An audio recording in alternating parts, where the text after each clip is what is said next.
Uh, Acts chapter 8 is where I'm reading from. Acts chapter number 8. Acts chapter number 8. Starting in verse number 1, and Saul was consenting unto his death, and at that time there was a great persecution against the church, which was at Jerusalem, and they were all scattered abroad throughout the regions of Judea and Samaria, except the apostles. Verse 4, therefore they that were scattered abroad went everywhere preaching the word. In Acts 5 and verse 42, it says, daily in the temple and in every house they preached the word. Again, from yesterday, we talked about, first of all, what a church is and what it does. A church is a place for comfort and encouragement. It's a place for gathering, for fellowship. It is a place to collect tithes and offerings. It is a place for perfecting the saints in preaching and teaching. It is a place to ordain pastors and deacons. And it is also a place, obviously, for baptism and the Lord's Supper. When we understand that and get the purpose of the church, we can take out some things that the church was not started for. And if we go back to Jesus saying, upon this rock I will build my church, and the gates of hell shall not prevail against it. The rock was the truth that Jesus Christ is the Son of God. Thou art the Christ, the Son of the living God. And that was the truth that the church was founded upon. And Jesus founded the church as a very simple organism. The church is a body. It's a living organism. Amen. We say that the Bible is a living book, right? Yes. Well, we should not be confused that the church is a living organism also. It's a body. It's a living, functioning thing. As a living, functioning thing, it is designed to reproduce. Unfortunately, we have made the church, though, an organization. Hello.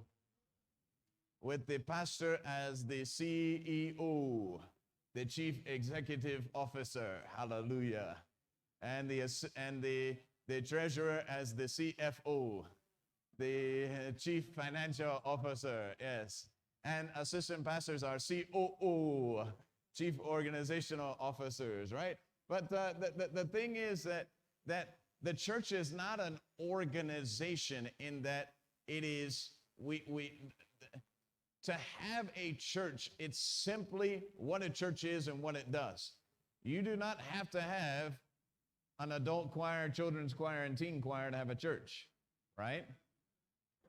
You do not have to have a men's fellowship and ladies' fellowship to have a church. And we have all of these things. I'm just simply saying that we need to simplify what a church is and what a church does, teach it to our people, and then we can go back and say, hey, Jesus did not start a house of worship, because that completely goes against our understanding of what worship is in the New Testament and how it is accomplished. Worship is magnifying Jesus Christ. One of our pastors came to me, and actually this is a part of the study that I do over 8 weeks, but he said, worship is what we do for Christ. And that is exactly right.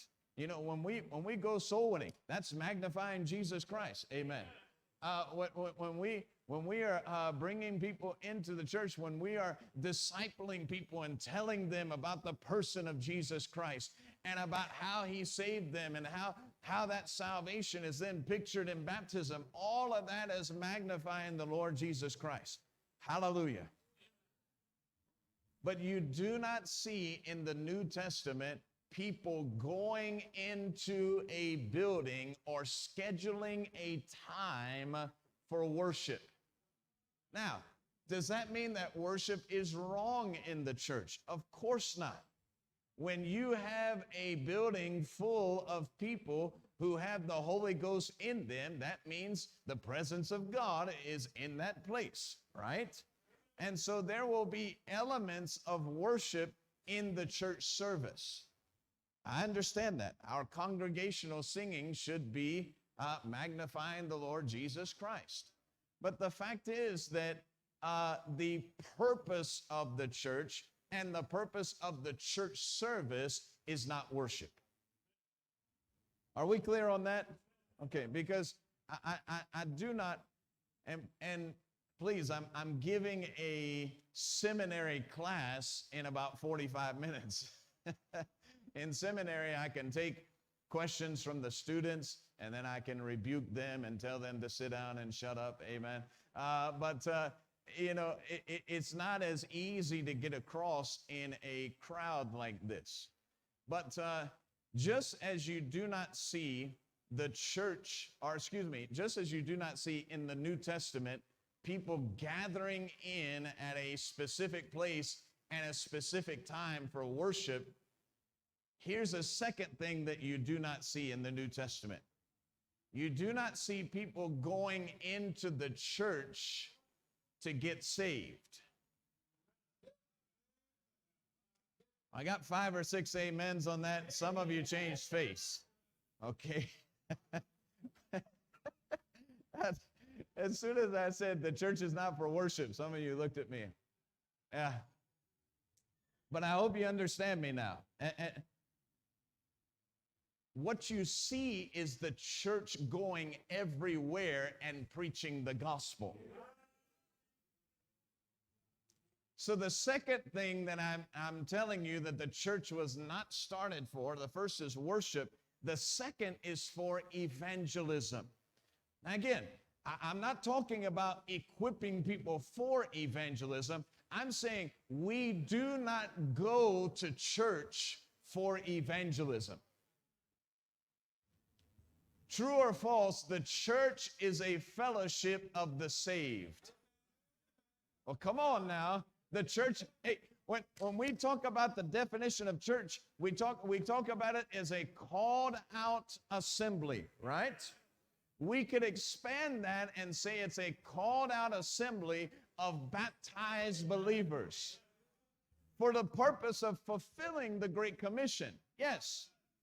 But that fulfilling of the Great Commission does not take place inside the church walls.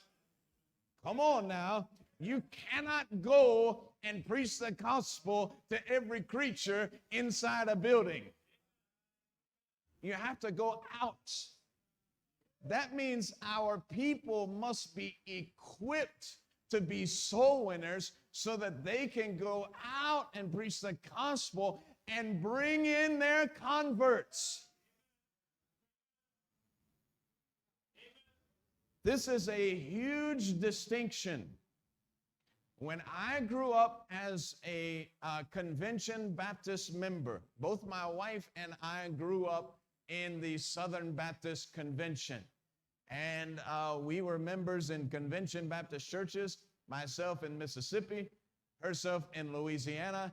I got called to preach when I was 15 in a Convention Baptist church. She got called to preach. No, I'm joking. But we have similar backgrounds.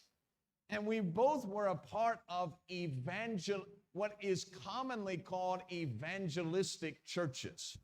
In that, in an evangelistic church, as opposed to what I'm about to teach as a soul-winning church, in an evangelistic church, and granted, this is an American term.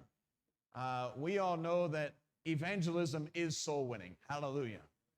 But in an evangelistic church, the members are taught, bring in your lost friends, bring in your lost neighbors, bring in your lost loved ones, and the pastor will preach the gospel and get them saved. And look, I was a part of a church in a Baptist convention church in Mississippi. The pastor used the King James Bible. The pastor preached standards. He was a wonderful evangelistic preacher. But nobody in our church knew how to lead someone to Christ. No one. When we would gather together to go out, it was either for visitation on first-time visitor cards, and we would just go and beg them to return to the church. Amen. Or we would go out and give tracts, gospel tracts to the people. Sometimes we wouldn't even have the name on the gospel tract or the name of the church. We would just give out gospel tracts, and that's all we did. I knew of maybe 2 people in the church that knew how to give the plan of salvation to someone. When I got convicted about soul winning, I was in secondary school. I was 15 years of age. I was a first year in secondary school, a freshman in high school is what we call it. But I was 15 years old. I was a foot shorter than I am now. I was shorter than my wife is. I was 5'3" tall, and I was I was the shortest person in my class. Yeah, seriously. And then God blessed me, amen. But He brought me up, amen. But no, I'm telling you that story because I joined a more zealous Baptist church, and I started talking to people about coming to church. And we had an active youth group, and I just started joining with them, and we were inviting our classmates to church. And I was talking to people about the Lord and about what we were doing at church. I didn't know what I was doing. I had no strategy. One day after lunch, after our eating time, the starting fullback of our American football team came up to me. Now, this is, again, I was 5'3". He was about 6'1" by that time. He was about 2 inches shorter than I am now. He came up to me. His name was Brian Chappell. I still remember it to this day. And when he came up to me, I looked up at him. And he said, "Mark." Now, this is normally the person that if he came up to me, he was going to take money from me. Yes. And he was going to say, "Mark, you're smaller than I am. Give me your money." And I would say, "Here, do not beat me, please." But he came up to me and he said, "Mark, I heard you talking about God in our previous class."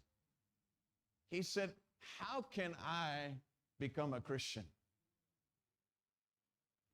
And it convicts me to this day. I did not know what to tell him. All I could tell him, all I could do was look up at him and say, "Come to church with me on Sunday." Now, I was driving at the time. You'd be amazed. 15-year-olds can get driver's license at that time in America. And I drove to his house. I picked up Brian Chappell. He sat in I felt like I had a security guard in my car that day. Amen. And he came to church, got saved at church, and got baptized that night. Hallelujah. But that instance so convicted me that I thought in my head, who is someone that I have seen that knows the gospel? I did not go to my pastor. It's a strange thing because I knew he was not a soul winner. He was a great preacher. He was not a soul winner.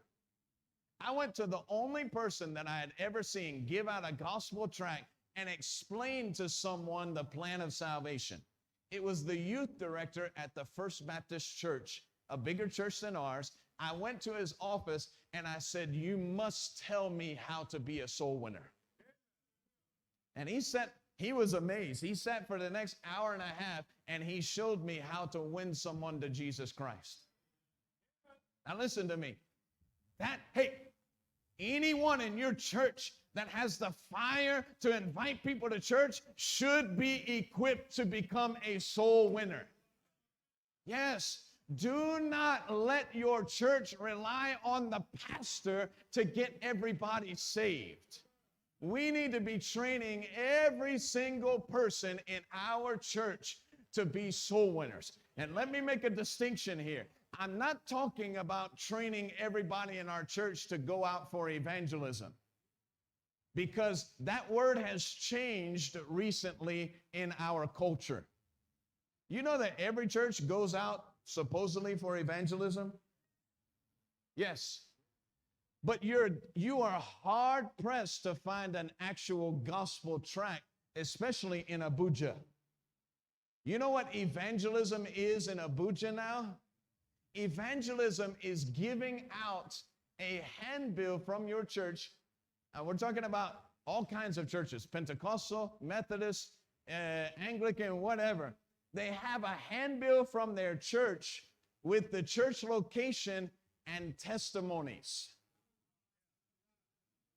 Come on now. Am I speaking the truth here? Okay, yes. Testimonies. And every church has to have a better testimony than the church beside them. One church will have a testimony on here. I suffered from HIV/AIDS, and I went to the prophet at Grace Zion on the Hill Ministries, Fire on the Mountain. And then that prophet prayed for me, and I was healed. The next testimony, once they see that testimony, they have to have a bigger one. So the next person has HIV, hepatitis C, tuberculosis, and COVID all at the same time, and they got healed. Yeah. One says, I was barren. The prophet prayed for me, and now I have a strong child. They see that testimony and they say, that one's not enough. Oh. So the next one, I was barren. The apostle prayed for me, and now I have 6 children. Hallelujah. Yes, it's.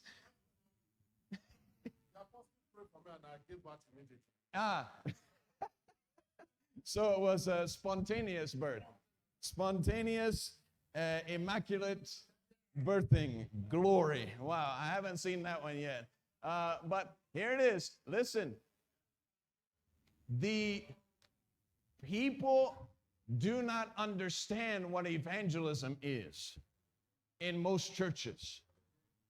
If you're going to say we're going to go out for evangelism, what most people do is they simply invite people to church. Okay. Again, is church a fellowship of the saved or not? It's a fellowship of the saved. Yes. That means saved people ought to be getting equipped to be soul winners, where they can go out, preach the gospel, win someone to Christ, and bring in the converts, bringing in the sheaves. We shall come rejoicing, bringing in the sheaves. The sheaves are converts. Listen to me. Now, again, do not get me wrong, okay? I am not saying that someone cannot get saved in your church. That is not what I'm saying. I constantly get that question when I'm teaching on this. Of course, someone can get saved in your church. I still preach the plan of salvation from time to time. We have a visitors meeting at the end of our service where those people get the gospel. Amen. And we have special days. We just recently planned a road safety appreciation day. Hallelujah. Do you appreciate your road safety officers? You would if you had a road safety officer in your church. Amen. We have a route commander in our church, and so we appreciate road safety. When we did Road Safety Appreciation Day, he brought me into his whole route, about 35 road safety officers, and he said, this is my pastor. He's come here to preach to you. Amen. And I preached in their meeting. We have, DPO, APO, ASP. We have ASP, 3 of them in our church now. And so we do Police Appreciation Day. I have yet to do Revenue Appreciation Day. We don't have, all of those people are lost. Amen. But Publican Appreciation Day. Amen. Yeah. But we have those special days, and we do have lost people come into our church. And by the way, 1 Corinthians 14 allows for that.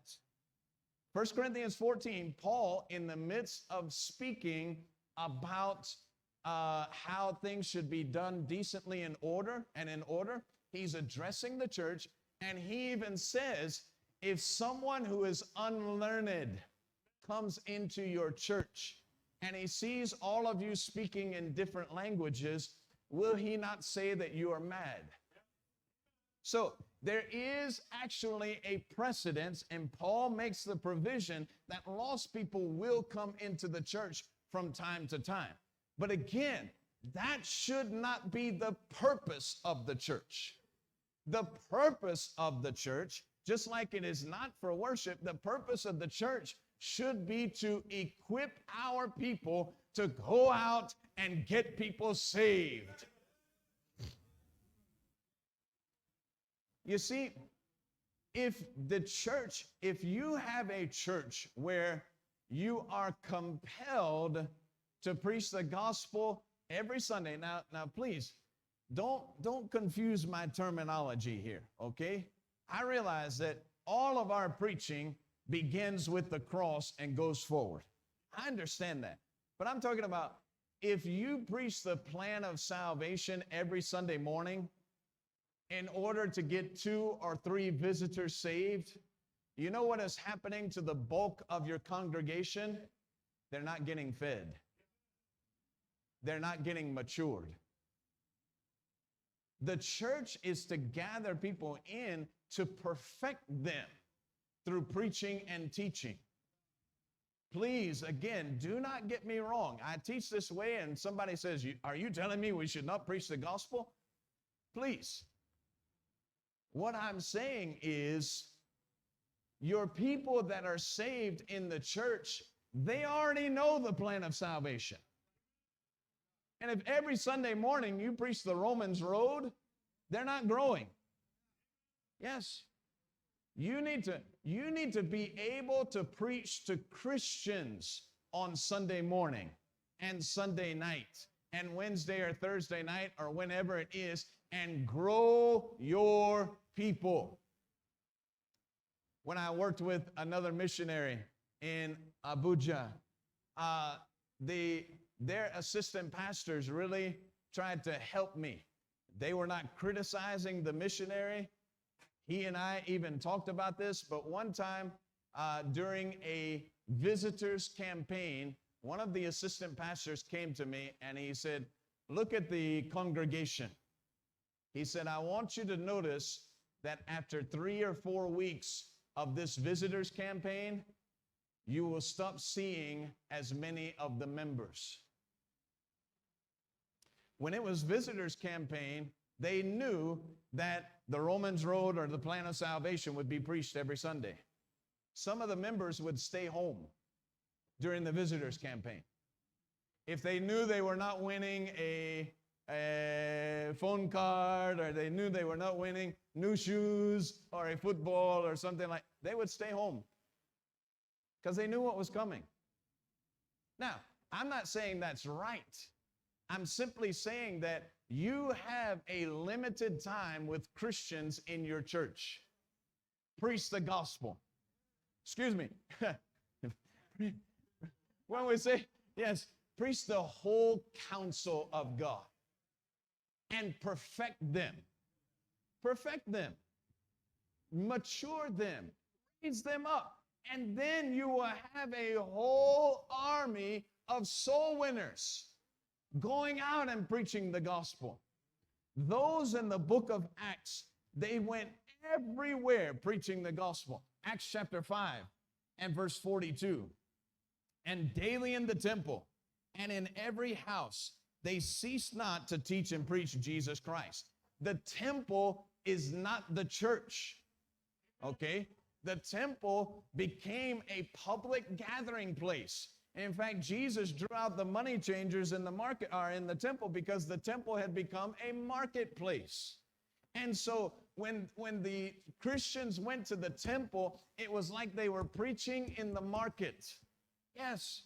And they went to every house preaching the gospel. So the church was not started for worship. The church was not started for evangelism. The church is designed to be a gathering of the saved that get trained to be soul winners. And when they go out for evangelism, they're not just inviting someone to come and see their pastor. They are inviting someone to come and meet Jesus. Amen. Your evangelism should be more purposeful than that. Do not be ashamed to continue printing gospel tracts. Let us not follow the precedents and the principles of the Pentecostals and start printing testimonials. I know what happens. Look, I've been pastoring for 15 years. I've had so many people come up to me and say, you know, Pastor, you know, if we would just advertise 1 or 2 miracles, then people will come. People will come. Well, come on now. Luke chapter 16, I want you to see this. If we would just have signs and wonders.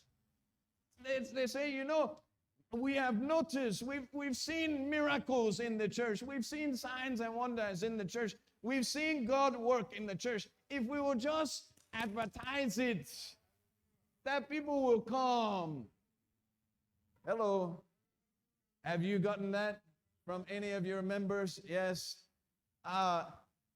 Take a look at it. Luke 16, of course, we know this is a teaching about hell. This is not a parable. Jesus uses real names. And he says here, verse number 26 talks about the great gulf fixed between the rich man in hell and Lazarus in Abraham's bosom in paradise.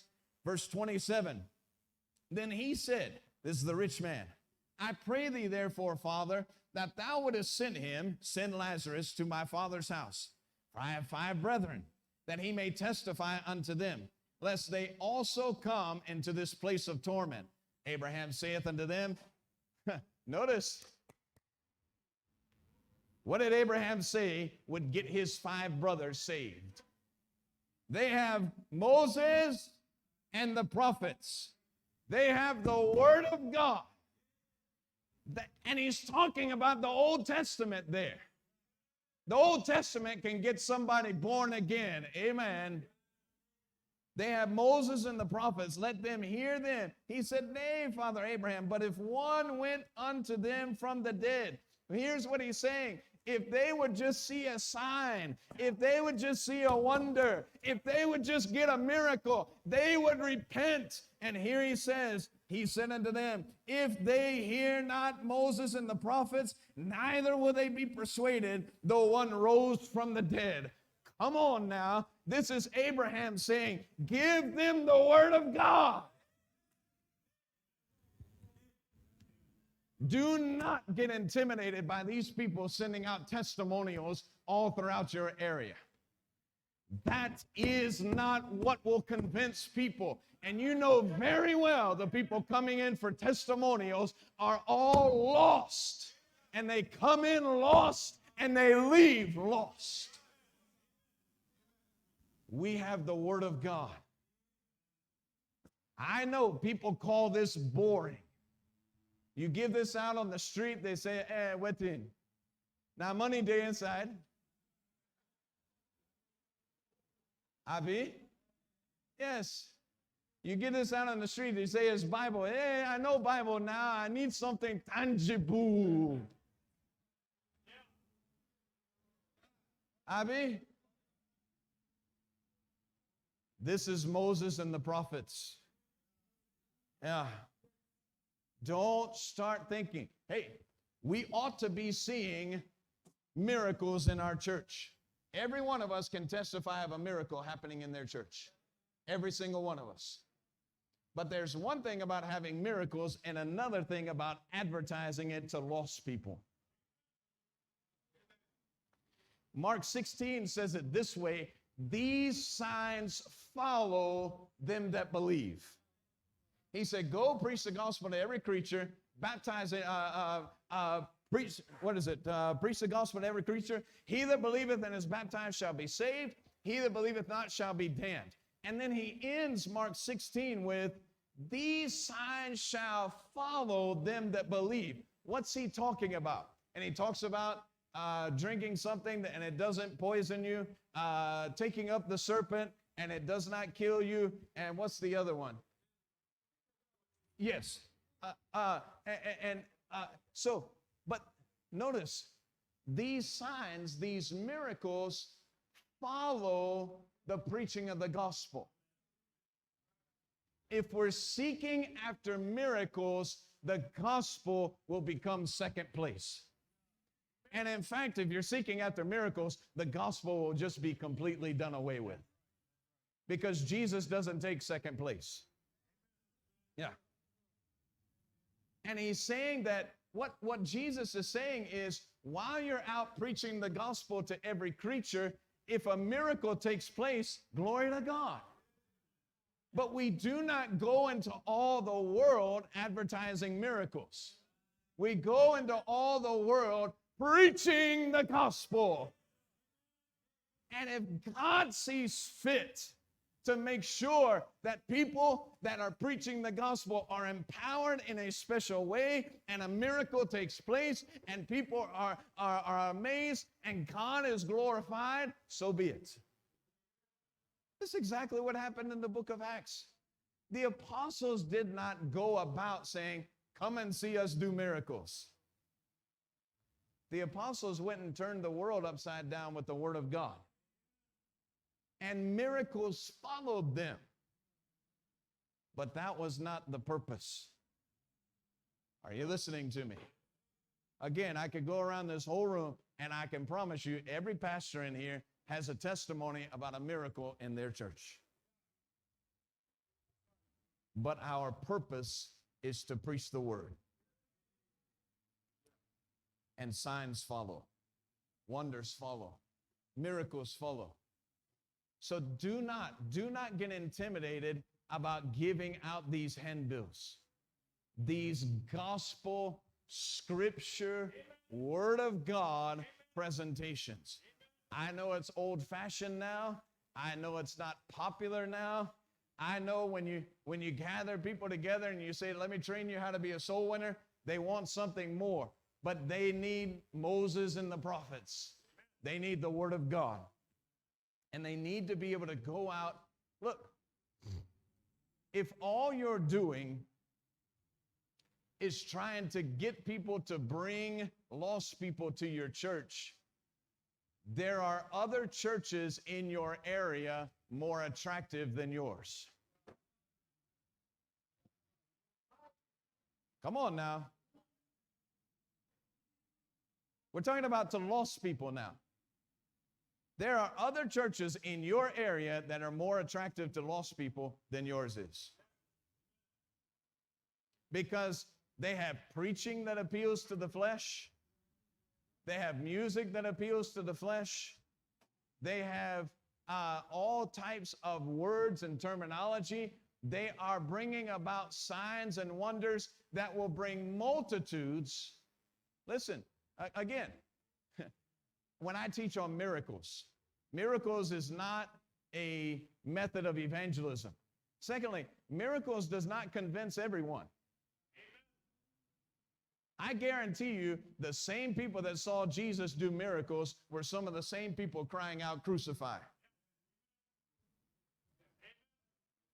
Jesus had multitudes. He fed 4,000 at one time. He fed 5,000 at another time. At the end of his life, he had 11 followers, 12 minus 1. And after he resurrected, there was 120. 120 out of thousands that saw miracles. Miracles, yes, it proved that he was the Son of God. It fulfilled prophecy, but it did not solve all the problems. The apostles did miracles. Virtually every one of them was martyred. Yes. Paul the apostle did miracles. Anyone want to sign up for his list of stonings and beatings and shipwrecks in 1 Corinthians 11? Come testify. Join Paul's band. Amen. Miracles do not solve all problems. Miracles are not an evangelistic tool. Okay? And we need to be able to train up our members to be soul winners. Let me give you a couple of practical things about having a soul winning church, and I'll be through. Or should I be through now? Okay. I didn't even look at the time when you brought me up here. That's what missionaries do, you know. They don't look at the time. They never carry their own money. Amen. Yeah, a missionary goes somewhere, he says, you know, I left my I left my money at home. Oh, sorry. Let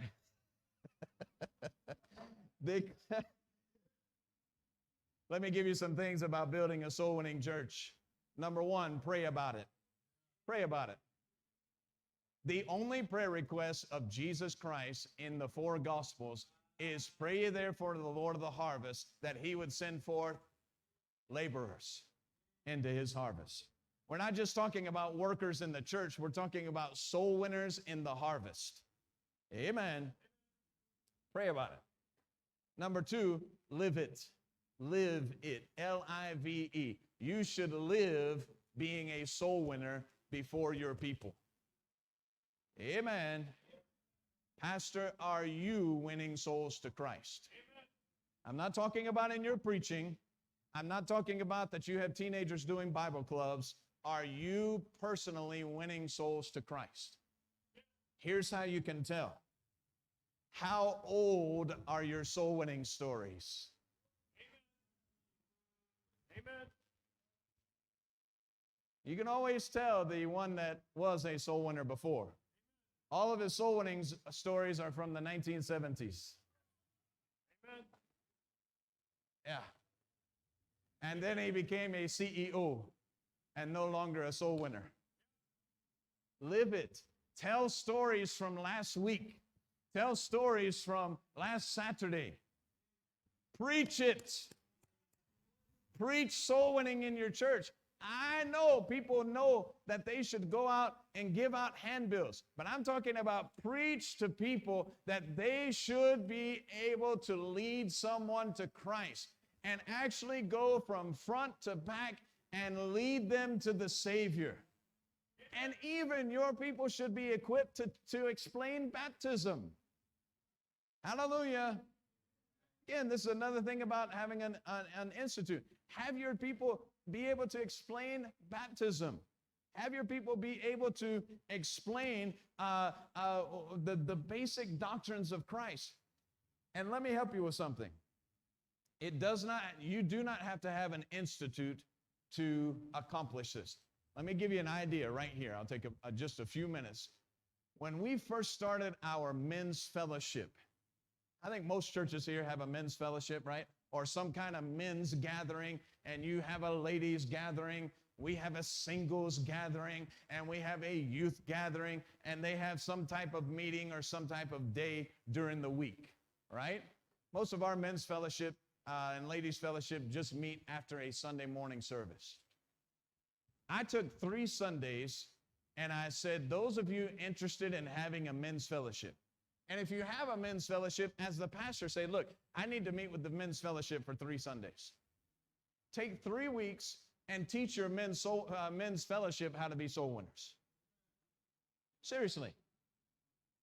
Because I had someone give me great advice, and they said, Pastor, do not just allow people to do men's fellowship according to tradition. You tell them what the men's fellowship should be according to our church. Yeah. Because too many men's fellowship is just gathering money and complaining about the church. Amen. Pastor, get that men's fellowship together and say, I want this to be a real visitation group. And when you go out visiting, here's what you do. First of all, make sure they're saved. And then show them how to give the plan of salvation. Secondly, make sure they're baptized. And then if they make another visit, then they can talk about the ministries of the church. They can encourage them to join the Bible Institute. They can talk to them about joining another ministry. Talk to them about coming out for soul winning. Amen. But take your men's fellowship, and then the next 3 Sundays, take your ladies' fellowship and do the same thing. And you can train them up. You already have a group meeting in your church. Use it to train them. When I did that, I had 34 men stay after the church that first Sunday, and about the same number the successive Sundays. Now, if I had stood before our church and said, men that are interested in becoming soul winners, you stay. No one will stay. Avi, it would be myself, and my assistant pastor would feel obligated to stay because he's on salary. Amen. My volunteer youth director would not even stay because I'm not paying him. Hallelujah. But the fact is that use those groups in your church to teach soul winning. I taught one of the men in our church my personal evangelism notes from Institute. He has gone to each adult Sunday school class in our church and taken 10 weeks to teach soul winners training in each of our Sunday school classes. There's all kinds of ways that you can do it. Preach it. Prepare for it. I said pray about it, live it, preach it, prepare for it. When I say prepare for it, Pastor already encouraged you, print gospel tracts. Have something to be able to put in the hands of people. Prepare for it. Number 5, announce it. Announce it. When you announce soul winning, get one of your soul winners up to give a testimony of someone he led to Christ the previous week. Amen. Have testimonials in your church. Announce it. Number 6, promote it. Promote it. Have a special soul winning day. We have done soul winning days where our church has gone to another independent Baptist church to help that church with soul winning. And we just once a month have a special soul winning day. That if you cannot come every Saturday, come this Saturday. And we'll have refreshments, we'll have testimonials, and then lastly, record it. In other words, find out from your people if people are getting saved. Announce in the church, hey, last week our soul winners went out. They saw 7 people come to trust Christ. Amen. And let it encourage your people. These are practical things that you can do. A soul winning church is one in which members are actively involved in getting people saved and baptized and being trained to be soul winners also. That's what we need. You don't want people just... Here's my last point, and I'm done. If you have a church where the people are only inviting their lost people, their lost loved ones to come to the service, that creates, stay with me, that creates a lazy membership. Our members need to be a small army of evangelizers, of preachers, of soul winners, equipped to win someone to Christ, get them to the church for baptism and discipleship, but they ought to be equipped to do it. May our churches be soul-winning churches. May our churches be houses of preaching and teaching. May we be perfecting the saints. Don't get intimidated by all this current popular stuff that you're hearing. Remember what a church is and what a church does for the glory of Christ. Father, thank you for this time. And Lord, thank you for the opportunity to just try and strengthen our assemblies. Amen. Lord, pastors and members need to be all on board, having churches that equip, that exhort, that comfort. And Lord, I pray that truly our churches would be armies of evangelizers, Amen. armies of soul winners, Amen. armies of those ready to hear and then to share the truth. Amen. May it be so, we ask in Jesus' name. Amen.